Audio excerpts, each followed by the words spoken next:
Bonjour à tous et bienvenue pour ce nouvel épisode de In My Mailbox. Alors cette semaine j'ai quelques SP à vous présenter. 1, 2, 3, 4, 5, 6 exactement. Et pas d'achat puisque les achats je le réserve pour la semaine prochaine. Vu que je me suis fait une petite commande sur Amazon et qu'en plus mardi et mercredi nous allons à Disneyland Paris en famille et que à côté il y a le Val d'Europe avec une grande Fnac dedans. Donc à mon avis avec ma soeur on va encore faire des dégâts. Voilà, donc je vais vous présenter brièvement les livres que j'ai reçus en SP. Alors, le premier, c'est un livre que j'ai reçu de chez Nathan, qui s'appelle Instinct, de Vincent Villemino. Voilà, donc c'est le tome 1, et je dois dire que je suis complètement fan de la couverture. Voilà, j'adore, c'est doux, il y a un peu de relief, vous ne le voyez pas évidemment, mais il y a un petit peu de relief dans la couverture. Voilà, c'est vraiment un très très très beau livre, et je vais vous lire le petit résumé. Donc, il y a une métamorphose en chacun de nous. Tim ne garde qu'un souvenir troublant de l'accident. Quand il a repris conscience, il était une bête féroce, avide de chasse et de sang. A-t-il rêvé? Ce n'est pas l'avis du professeur McIntyre, psychiatre singulier, qui l'emmène dans son institut de recherche où vivent d'autres initiés, tous sujets à des métamorphoses animales. C'est là que Tim rencontre Sharif et surtout Flora, une jeune fille séduisante et insaisissable. Voilà, donc il est sorti le 7 avril, donc c'est une nouveauté. Et j'espère le lire très très très rapidement. Voilà, donc je vous montre Instinct de Vincent Villemino chez Nathan. Voilà, donc ensuite les SP que j'ai reçus viennent de chez Albin Michel. Alors, premièrement j'ai reçu le Polygame solitaire de Brady Udall. Voilà, vous voyez c'est une belle brique. Donc, je vais vous lire le résumé. Donc, après le destin miraculeux d'Edgar Mint, Brady Udall raconte l'histoire exceptionnelle d'une famille non moins exceptionnelle. À 40 ans, le très mormon Golden Richards, 4 fois marié et père de 28 enfants, il s'emmerde pas celui-là, est en pleine crise existentielle. Son entreprise de bâtiment bat de l'aile, son foyer est une poudrière minée par les rivalités et les menaces d'insurrection. Rongé par le chagrin depuis la mort de 2 de ses enfants, il commence sérieusement à douter de ses qualités de père et de sa capacité à aimer. Golden Richards, tragiquement fidèle à ses idéaux, se sent seul, mais dans le désert du Nevada, il va découvrir que l'amour est une mine inépuisable.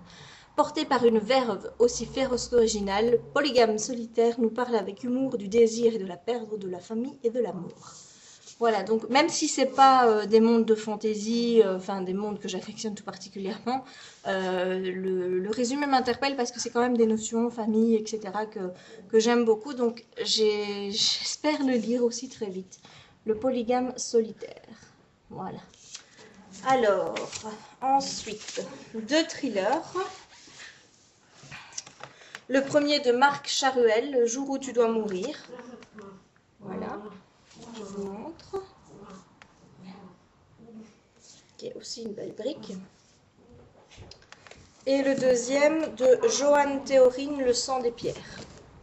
Voilà, des couvertures très rouges.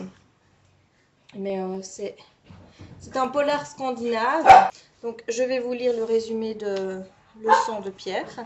Donc à la fonte des neiges, les gens du continent réinvestissent l'île de Land.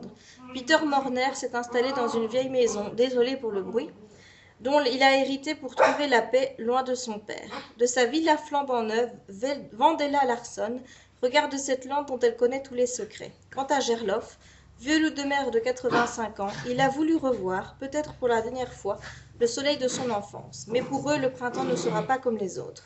La mort rôde dans cette nuit de Walpurgis qui célèbre traditionnellement la fin de l'hiver. Et les drames du passé, dont témoigne la couleur rouge sang de la falaise entre la carrière et la lande, ressurgissent. Voilà, donc logiquement, ça devrait me plaire parce que j'aime beaucoup le polar scandinave. Moi, je suis une fan de Stieg Larsson. J'ai lu quelques autres romans scandinaves, donc j'aime bien. Donc j'ai hâte de m'y plonger.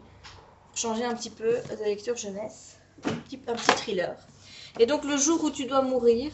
Donc je vous lis un peu, je vous mets la couverture, voilà. Je la trouve très très jolie. Donc, été gris et maussade sur le bassin d'Arcachon, au détour d'une piste cyclable, le corps atrocement mutilé d'une jeune fille.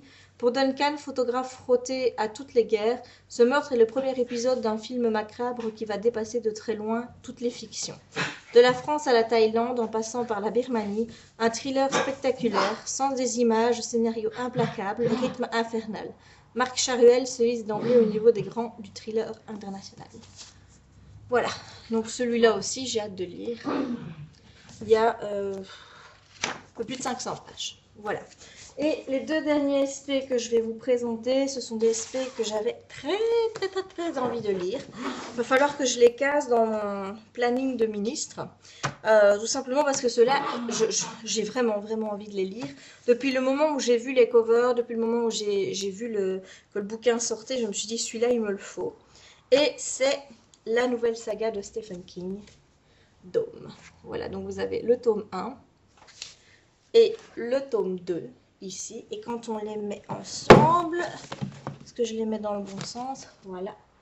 Est-ce que c'est bon? Ça fait un dôme. Voilà, et ça me fait penser à un film que j'ai vu il y a quelques années avec... comment est-ce qu'il s'appelle là, le comique avec Jim Carrey, voilà, je suis revenue sur le nom. Donc ça me fait penser un petit peu à ça. Bien sûr, je vois ici, ça a l'air d'être quand même assez hard. Bon, en même temps, c'est du Stephen King, hein, donc voilà. Donc j'ai hâte de le lire. Ça m'embête un petit peu parce que j'ai reçu le tome 1, il était un petit peu abîmé. Donc toujours le problème avec la poste, évidemment. Donc ça, c'est toujours un peu chiant. Mais bon, je suis contente. Dôme 1 et Dôme 2. Voilà. Et bien voilà, ben c'est tout pour moi cette semaine. Et vous, qu'est-ce que vous avez reçu dans vos boîtes aux lettres? Vous pouvez laisser vos liens chez Lilybook qui s'occupe du rassemblement de tous les liens in my mailbox pour la francophonie, je vais dire. Je vais mettre son lien ici sur la vidéo, comme ça ben, vous pourrez y laisser vos liens. Je vous dis à la semaine prochaine. D'ici là, bonne lecture, au revoir.